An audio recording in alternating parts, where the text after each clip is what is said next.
नमस्कार दोस्तों, ट्रू शिक्षा क्लासेस में आपका एक बार फिर से स्वागत है। दोस्तों, आज के एपिसोड में हम लोग हिंदी भाषा के अंतर्गत समास पढ़ेंगे। ये वैसे देखा जाए तो ये एक महत्वपूर्ण टॉपिक है जिस पे हर कंपटीशन में प्रश्न पूछे जाते हैं जिसमें हिंदी भाषा लागू होती है। ठीक है, तो अब हम जानें कि समास क्या होता है। समास जो होता है वो दो शब्दों को संक्षेप करके एक नया शब्द बनाता है। इस तरह कह सकते हैं हम दो या दो से अधिक शब्दों का, दो या दो से अधिक शब्दों का संक्षेपीकरण, ये हमारा समास है।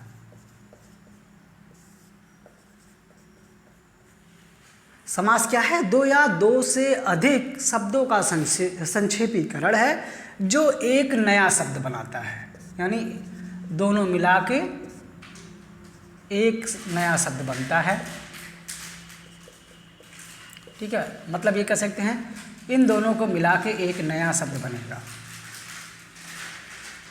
ठीक, तो समास क्या हो गया? दो या दो से अधिक शब्दों का संक्षेपीकरण है जिससे संक्षेप का यानी दोनों को मिला देने के बाद, उसको संक्षेप कर देने के बाद एक नया शब्द बनता है, वो हमारा समास कहलाता है। अब देखिए, समास तो हो गया। अब हम इसी के आगे उसका समास का विग्रह जान लें। समास का विग्रह, अब विग्रह क्या होगा? इसी का जस्ट उल्टा। अब हमने कहा यहाँ पे कि दो या दो से अधिक शब्दों का संक्षेपीकरण हो गया। अब इनका संक्षेपीकरण होने के बाद एक नया शब्द बन गया। अब क्या होता है? समास विग्रह में क्या होता है? ये जो बना हमारा नया शब्द है, इसी शब्दों का हम फिर से इसको तोड़ते हैं। विग्रह का मतलब इसको तोड़ना, यानी हम इसको समास बनाते वक्त हमने उसमें जिन शब्दों का या फिर जिन कारक चिन्हों का विलोपन कर दिया था उनको पुनः वापस उसी स्थिति में लाते हैं, वो हमारा हो जाता है समास विग्रह। जैसे एक एग्जाम्पल देखें हम लोग, जैसे यथा और शक्ति। तो क्या हुआ? दो शब्द थे, इनको मिलाने पे क्या बन गया? यथाशक्ति। ठीक है, यथाशक्ति बना। दो शब्द अभी देखा हम लोगों ने कि यथा में शक्ति जोड़ने पे क्या बन गया? यथाशक्ति। यानी इन दोनों शब्दों का आपस में मेल हुआ। मेल से क्या हो गया? ये संक्षेपीकरण हो गया इसका, ये संक्षेप में आ गया, जो बन गया हमारा यथाशक्ति। अब फिर से यथाशक्ति। अब हमारा अगर वही यथाशक्ति शब्द, अब हम इसका जब विग्रह करेंगे तो क्या होगा? यानी बना शब्द था, दो शब्दों के योग से जो बना, संक्षेप कर दिया गया। अब इसी को हम अलग अलग जब कर देते हैं, ये हमारा विग्रह कहलाता है। ये हमारा विग्रह कहते हैं। यथाशक्ति मतलब जितनी शक्ति हो, ठीक है, अपने सामर्थ्य के अनुसार। तो ये हो गया समास। समास हमने जान लिया और विग्रह जान लिया। अब हम जानेंगे कि समास के भेद कितने हैं, क्योंकि देखिए मुख्यतः जो हमको पढ़ना है वो समास के भेद को ही पढ़ना है। ये समास तो हम लोग केवल एक सामान्य तरीके से इसकी एक तरह से इसके बारे में जानना था कि समास क्या है, समास विग्रह क्या है, ये हम लोगों ने जाना। मुख्यतः समास के जो भेद हैं उसके बारे में हमें पढ़ना है, क्योंकि अक्सर जो परीक्षा में प्रश्न पूछे जाते हैं उसी से पूछे जाते हैं। उसमें दो तरह के प्रश्न पूछे जाते हैं, या तो एक तो शब्द दे दिया गया होता है और पूछा जाता है इसमें कौन सा समास है। दूसरा, समास दिया गया होता है, नाम दे दिया गया होता है कि बताइए इस समास का कौन सा उपयुक्त उदाहरण है, और इसमें 4 विकल्प दिए गए होते हैं जिसमें से आपको चयन करना होता है। तो अब हम शुरुआत करें समास के भेद के बारे में जाने। तो समास के भेद कौन कौन से हैं? देखिए, हिंदी भाषा में मुख्यतः कुल 6 समास बताए गए हैं। पहले हम इसका नाम जान लेते हैं, फिर एक एक करके सबको पढ़ते हैं। हिंदी भाषा में कुल कितने समास बताए गए हैं? 6। अब हमारा जो पहला समास है,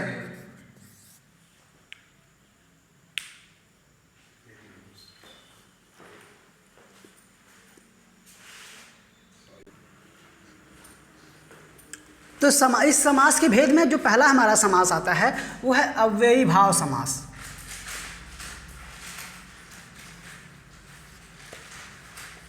अव्ययी भाव समास। जो दूसरा प्रकार है वो है तत्पुरुष समास।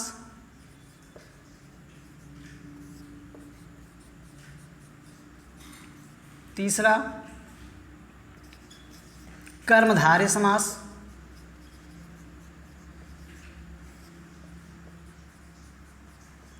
अगला नंबर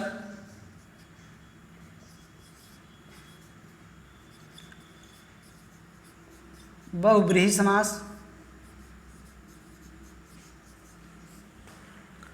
फिर द्विगु समास, और जो आखिरी नंबर है, 6वां नंबर है, वह है हमारा द्वंद्व समास।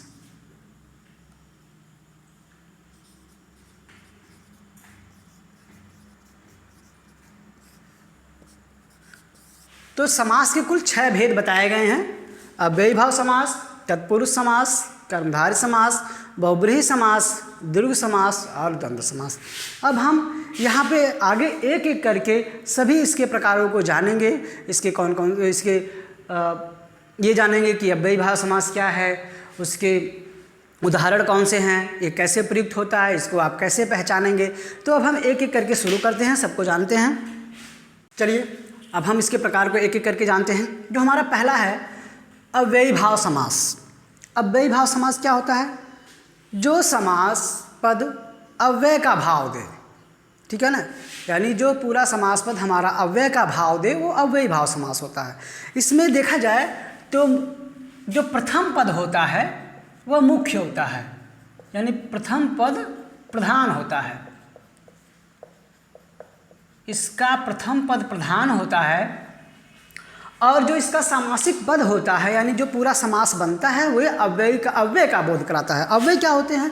जैसा कि आपको बताया गया है पिछले एपिसोडों में कि अव्यय क्या है। अव्यय ऐसे शब्द हैं हमारे जो लिंग, वचन, कारक, इसके अनुसार इसमें कोई परिवर्तन नहीं होता है, यानी वो जिस तरह से जो यहाँ पे प्रयुक्त हो रहे हैं उसी तरह से इन चीज़ों के परिवर्तन के पश्चात भी वो वही प्रयोग होंगे, यानी उसका अर्थ नहीं बदलेगा। और जो समासिक पद होता है, इसका समासिक जो पद होगा, यानी समस्त जो पद होगा वह अव्यय का भाव देगा, अव्यय का भाव देता है।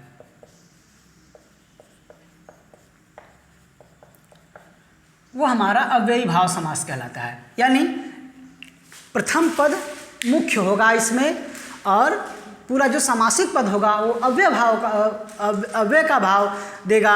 साथ ही साथ जो प्रथम पद होगा, जो इसका प्रथम पद होगा वो अव्यय शब्द ही होगा। प्रथम पद अव्यय शब्द, अधिकतर कह सकते हैं जो प्रथम पद होगा वो अव्यय शब्द होता है। जैसे अगर उदाहरण के रूप में अगर इसको हम देखेंगे तब ज़्यादा स्पष्ट होगा। जैसे देखिए,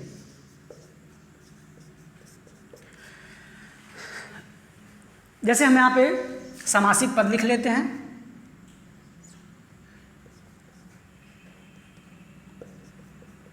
समासिक पद और इसका विग्रह। अब देखिए हमारा सामासिक शब्द क्या है। मान लीजिए उदाहरण के रूप में हमने देखा यथा संभव, यथा संभव। तो क्या है इसमें यथा जो शब्द है वो क्या है? यथा शब्द जो हमारा ये प्रथम पद है, और जो संभव है ये हमारा दूसरा पद है। तो क्या बताया गया है इसमें कि इसका जो प्रथम पद होता है वही मुख्य होता है। प्रथम पद मुख्य होगा और दोनों को मिलाने से जो हमारा जो सामासिक पद बनेगा वो अव्यय का भाव देता है। साथ ही साथ जो प्रथम पद होगा वो अव्यय शब्द होता है। देखिए ये सारे पहचान हमको याद रखने हैं, तभी हम पहचान पाएंगे कि दिए गए शब्दों में हमारा अव्ययी भाव समास है या नहीं है। तो यथासंभव, जैसे इसका अगर हम विग्रह करेंगे तो क्या हो जाएगा? जो संभव हो सके, जो संभव हो सके। आगे देखते हैं और एग्जाम्पल, यथाशक्ति अर्थात शक्ति के अनुसार,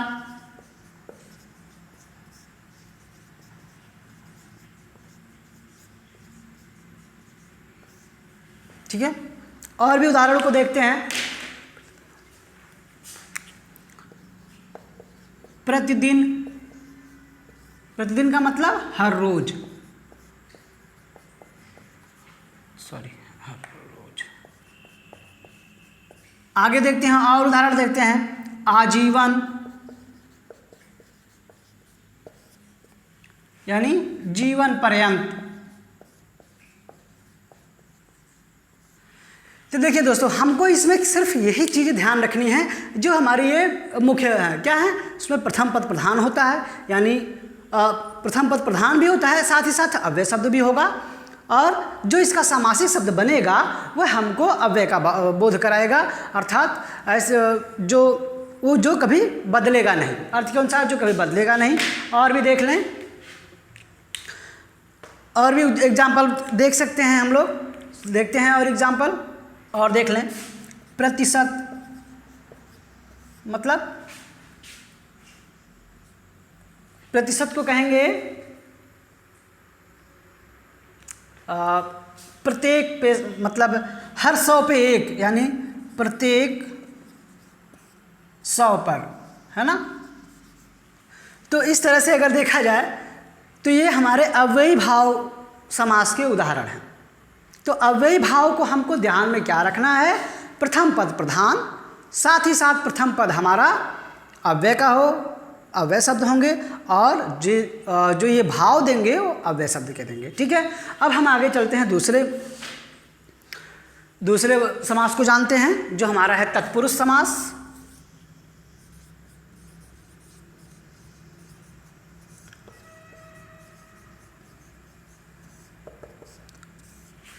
तत्पुरुष समास क्या होता है? तत्पुरुष समास में दूसरा पद प्रधान होता है। इसमें क्या होगा? हमारा दूसरा पद प्रधान होगा, यानी मुख्य जो पद होगा वो दूसरा कहा पद होगा, और साथ ही साथ पहला पद विशेषण का भाव देगा, है ना। विशेषण का कार्य करता है, दूसरा पद प्रधान हो और पहला पद विशेषण हो। ये बातें हमको ध्यान में रखनी है, यही हमारे तत्पुरुष समास का पहचान होगा, यानी इसमें दूसरा पद प्रधान हो और पहला पद विशेषण हो, यानी पहला पद जो होगा वो दूसरे की क्या बताएगा? विशेषता बताएगा। ध्यान रखिएगा इस बात को कि दूसरा जो पहला पद होगा वो विशेषण है, तो ये किसका विशेषता बताएगा? दूसरे पद की, यानी दूसरा पद हमारा विशेष्य होगा और पहला पद विशेषण होगा। इसको उदाहरण के रूप में हम देखते हैं,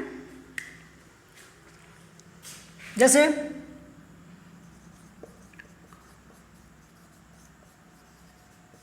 हस्तलिखित, हाथ से लिखा हुआ।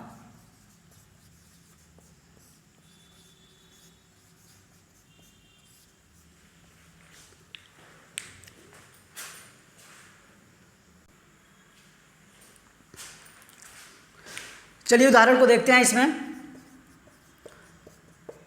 तत्पुरुष समास का उदाहरण हस्तलिखित, यानी हाथ से लिखा हुआ। अब देखिए इसमें क्या है? हमारा दूसरा पद प्रधान है, यानी ये जो लिखना है ये प्रधान है, और पहला पद उसकी विशेषता बताता है, यानी किसके से लिखा हुआ?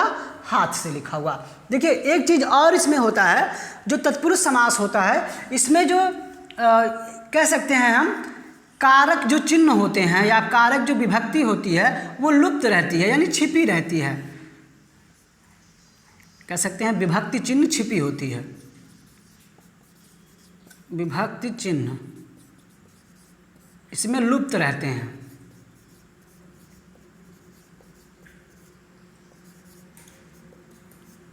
देखिए हाथ, अब देखिए हस्तलिखित के ही उदाहरण को देखते हैं हम कि लिखा हुआ किससे, हाथ से। तो क्या है इसमें, ये जो आया ये हमारे कारक चिन्ह या विभक्ति चिन्ह इसमें छिपे हुए होते हैं। और भी उदाहरणों को हम देखते हैं, जैसे रेखांकित। अब इसका अर्थ क्या होगा, इसका जो विग्रह बनेगा वो क्या बनेगा, रेखा से अंकित। तो क्या है, पहला पद जो हमारा पहला पद है वो दूसरे की क्या बता रही है, बता रहा है, विशेषता बता रहा है। ठीक है, और साथ ही साथ इसमें कारक चिन्ह भी आ रहे हैं। और देखते हैं उदाहरण को, यश प्राप्त, अर्थात यश को प्राप्त। ठीक है, और उदाहरण को देखें, रोग मुक्त, रोग से मुक्त।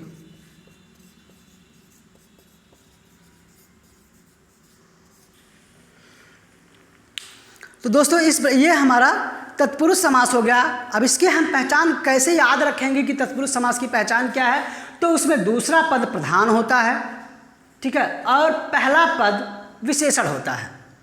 यानी पहला पद दूसरे की क्या बताता है, विशेषता बताता है, और साथ ही साथ इसमें कारक चिन्ह छुपे हुए होते हैं, लुप्त रहते हैं। ठीक, तो ये हमारा हो गया तत्पुरुष समास। अब हम आगे जानते हैं अगले समास को। ये दोस्तों हम तीसरे प्रकार को जानते हैं जो हमारा कर्मधारय समास है। कर्मधारय समास क्या होता है, देखिए इस समास में दोनों पदों में, दोनों जो पद होंगे, यानी इसको हम कह सकते हैं दोनों पदों में विशेष और विशेषण का संबंध होता है।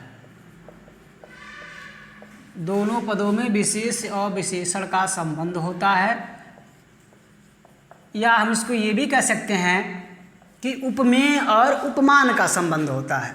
ठीक है, विशेष और विशेषण का संबंध, या उपमेय और उपमान का संबंध, या हम इसको ये भी कह सकते हैं कि इसमें उपमेय की तुलना जो होती है उपमान से की गई होती है, अर्थात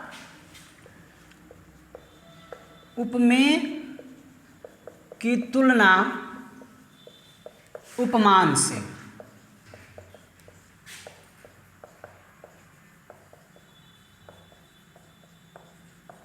उपमेय की तुलना उपमान से की गई हो, और अगर जो इसका जो विग्रह करने पे जो अर्थ निकलता है वो आता है के साथ, के समान, यानी जो हमारा भाव निकलेगा वो के समान का। तो पहले इसके पहचान को हम अच्छे से स्पष्ट कर लें कि क्या है। देखिए इसमें दोनों पदों में विशेष और विशेषण का संबंध होता है, अर्थात उपमेय और उपमान का। उपमेय में क्या होता है, जिसकी तुलना की जाती है, और उपमान क्या होता है, जिससे तुलना की जाती है।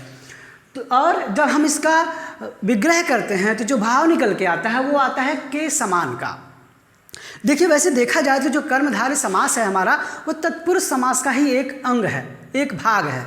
ठीक है, फिर भी हम लोग इसको यहाँ पे एक अलग समास, मतलब एक भेद के रूप में इसको जान रहे हैं। तो ये उसी के सापेक्ष मिलता जुलता है जैसा कि हमारा तत्पुरुष समास है, लेकिन इसका जब हम विग्रह करते हैं तो जो हमारा भाव निकल के आता है वो आता है के समान का। अब उदाहरण से हम देखेंगे तो ज़्यादा स्पष्ट होगा।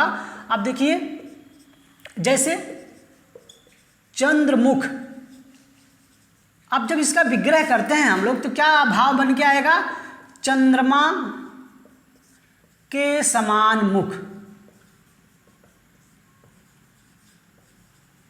ठीक है, तो अब देखिए क्या है, एक तो दोनों पद जो चंद्र और मुख है, एक विशेष है और एक उसका विशेषण है।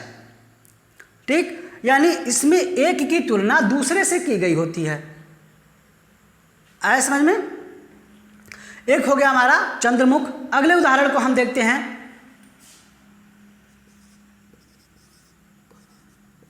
महापुरुष। विग्रह करेंगे तो क्या आएगा, महान है जो पुरुष, या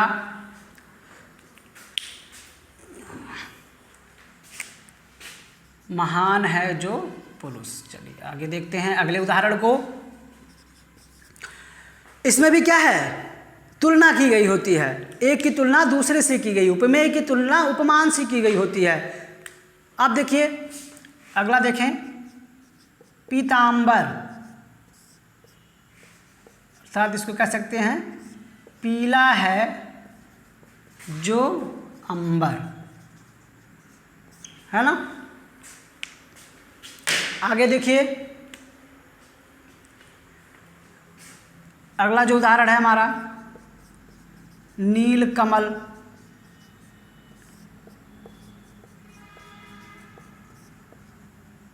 नीला है जो कमल।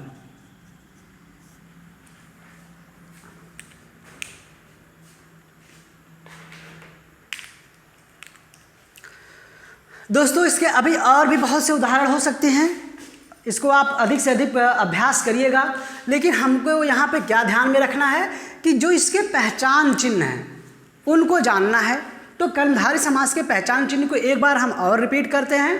क्या है, इसमें दोनों पदों में विशेष और विशेषण का संबंध, अर्थात उपमेय और उपमान का संबंध होता है। इसमें उपमेय की तुलना उपमान से की गई होती है और के समान या के समान का भाव निकलता है।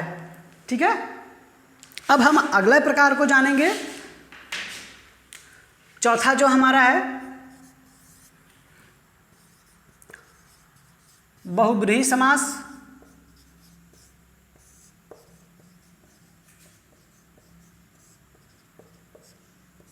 बहुब्रीहि समास क्या होता है, इसके पहचान को देखें।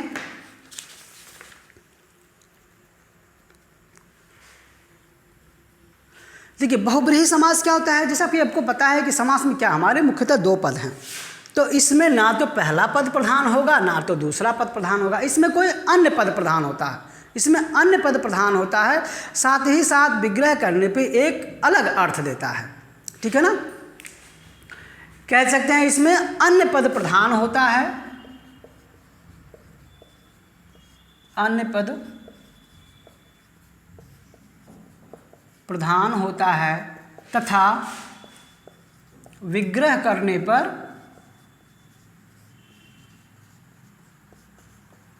अलग अर्थ देता है, एक अलग अर्थ।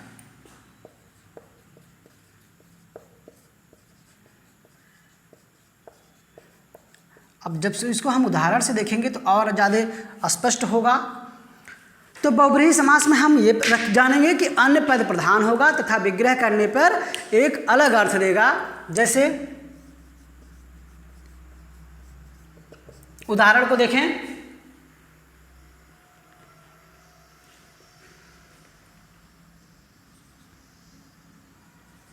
देखते हैं 10 मुख।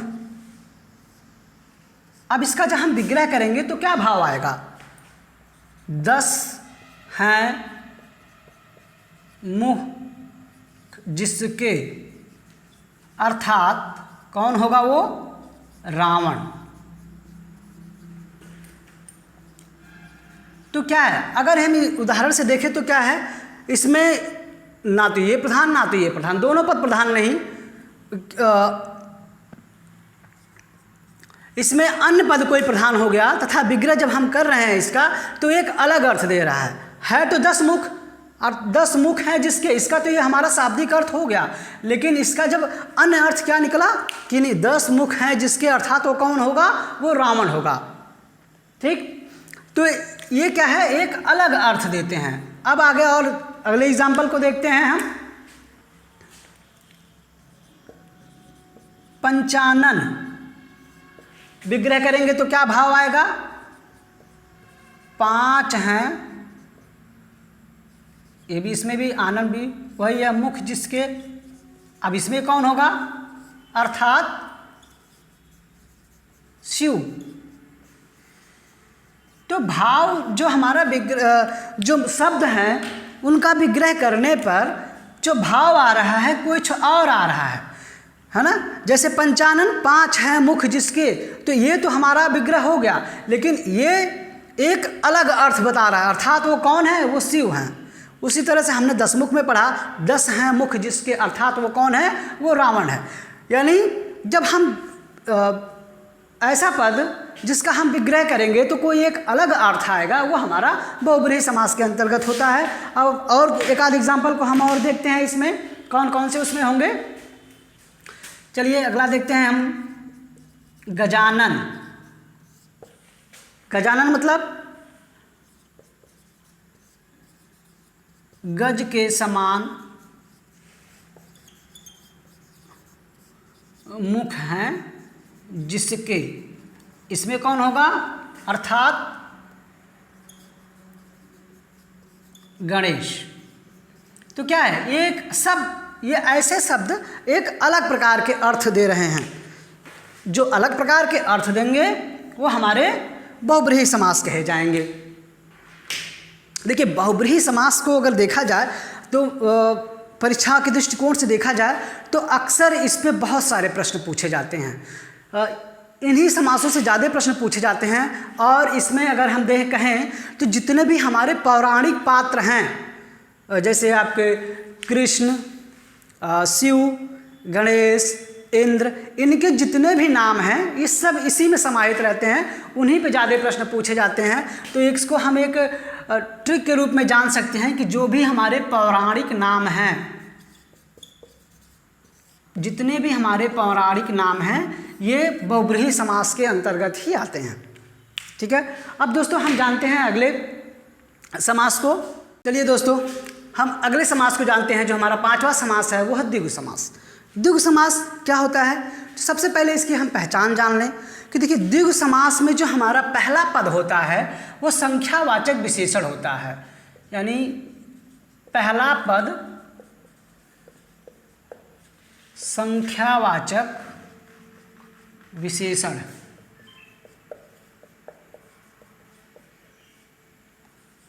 पहला संख्यावाचक विशेषण होता है, तथा जो पूरा हमारा समासिक पद होता है, जो हमारा पूरा समासिक पद है वह क्या करता है, एक यानी जो पूरा समासिक पद है वह एक समूह का बोध कराता है, एक समूह का बोध कराता है। ये इसकी पहचान है। यानी द्विगु समास का हमारा जो पहचान है, पहला पद संख्यावाचक विशेषण होगा तथा जो उसका पूरा समासिक पद बनेगा वो एक समूह का बोध कराएगा। अब जब हम इसका उदाहरण देखेंगे तो ज़्यादा स्पष्ट होगा। अब जैसे उदाहरण के रूप में देखते हैं कौन कौन से ऐसे शब्द हैं जो ये द्विगु समास के अंतर्गत आएंगे। अब देखिए जैसे है चौराहा,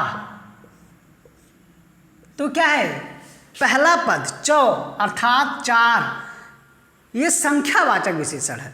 और जो पूरा शब्द है वह एक समूह का बोध करा रहा है। चौराहा अर्थात जहाँ 4 सड़कें मिलती हों। ठीक है, यानी इसको हम कह सकते हैं, इसका जब विग्रह करेंगे तो कहेंगे 4 रास्तों का एक समूह है ना। यानी चौराहा अर्थात 4 रास्तों का समूह। पहला पद संख्यावाचक विशेषण और जो हमारा इसका समासिक पद जो बनेगा, यानी जो पूरा समास बनेगा वो क्या अर्थ क्या बताएगा कि वो एक समूह का बोध कराएगा। ठीक है, आगे देखते हैं अगले एग्जाम्पल को। अगला एग्जाम्पल देखते हैं त्रिदेव। त्रिदेव का अर्थ 3 देवताओं का समूह। अब इसमें कौन है भाई, वही आपके ब्रह्मा विष्णु महेश है ना। तो ये क्या है, त्रिदेव, यानी देखिए त्रि संख्या प्रदर्शित किया और बाद में जिसका अर्थ निकला तो क्या हुआ, समूह का प्रदर्शन हुआ। ठीक है, आगे इसी तरह से एक एग्जाम्पल और देखते हैं हम लोग।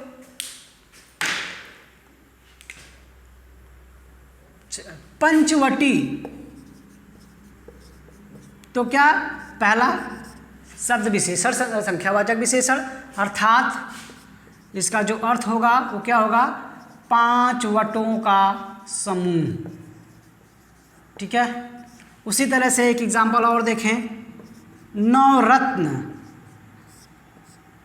ठीक है, यानी 9 रत्नों का समूह।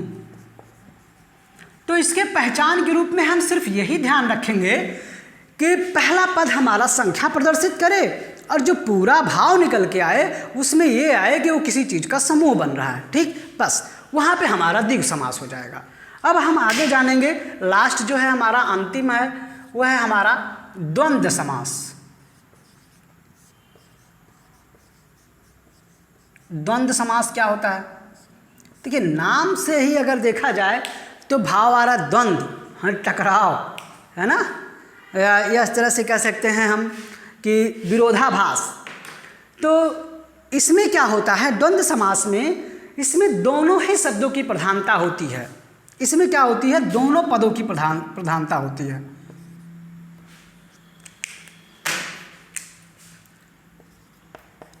यानी दोनों पद प्रधान होते हैं।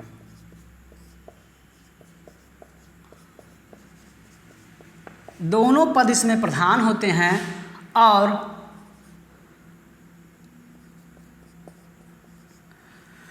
जब इसका अर्थ हम निकालते हैं, ऐसे कहें, इसमें दोनों पद प्रधान होते हैं और समास में अर्थ में कह सकते हैं दोनों पद समास होते हैं। यह जो है और अथवा या का बोध कराता है, अथवा या, यानी जब हम इसका अर्थ निकालेंगे तो और या के संयोजन शब्दों को क्या कहते हैं, दोनों पद प्रधान होंगे और यह जो होगा और अथवा या के संयोजन के लोप करने से जो बनेगा वही होगा हमारा द्वंद्व समास। और अथवा या के संयोजन का लोप, ठीक है। अब एग्जाम्पल देखें तब अच्छे से समझ में आएगा।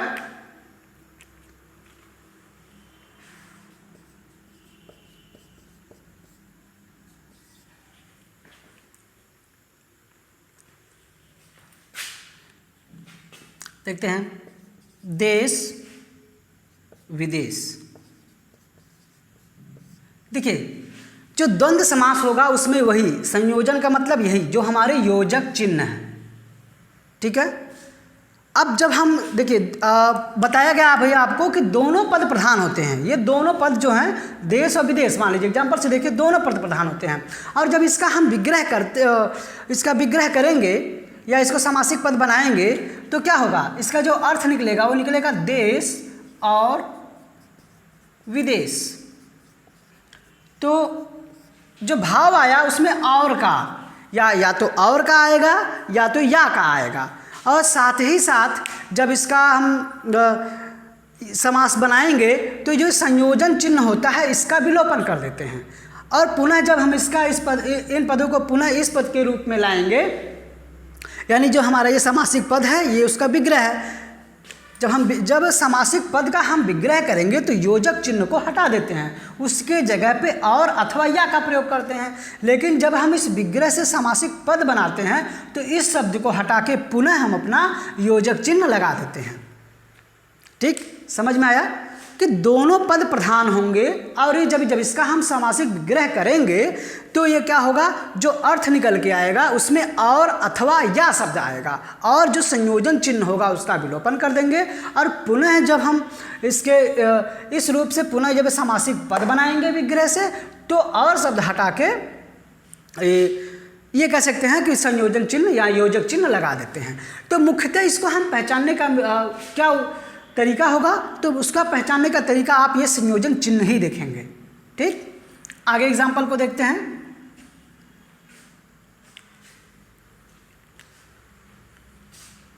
जैसे अन्न जल, तो इसका क्या हो जाएगा, अन्न और जल।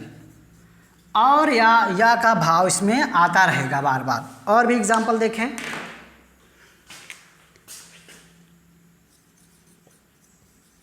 थोड़ा बहुत, तो क्या कहेंगे, या थोड़ा या बहुत।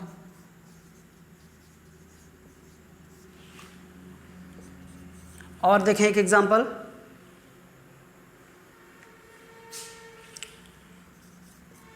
हरि हर, तो क्या होगा, हरि, हरि का अर्थात विष्णु, और हर, हर अर्थात महादेव। तो दोस्तों इस प्रकार से हम लोगों ने द्वंद्व समास भी पढ़ लिया। अब हमको देखिए जो आपके प्रश्न पूछे जाएंगे वो इसी तरह से पूछे जाएंगे कि या तो शब्द दे दिया जाएगा, पूछा जाएगा बताइए इस शब्द में कौन सा समास है, या फिर समास का नाम दे दिया जाएगा और पूछा जाएगा कि बताइए कि दिए गए जो शब्द हैं वे द्वंद्व समास का कौन सा उपयुक्त उदाहरण है। ठीक है, तो ये सब जब हम, ये सारी चीज़ें जब हम लोग प्रैक्टिस करेंगे तो उसमें ये कवर करेंगे। तो दोस्तों इस प्रकार हम लोगों ने समास का जो चैप्टर था इसको अच्छे से समझ लिया। अब आगे जो हम जानेंगे वो संधि है, जो सबसे महत्वपूर्ण टॉपिक है, अक्सर प्रश्न उस पर भी पूछे जाते हैं। तो जो हमारे 6 प्रकार के जो कुल समास थे हमने उसको जान लिया। इस पे हम आपके पास जो कुछ भी किताबें हों आप उसको प्रैक्टिस करते रहिए। दोस्तों मिलते हैं हम अगले एपिसोड में एक नए टॉपिक के साथ, तब तक के लिए नमस्कार।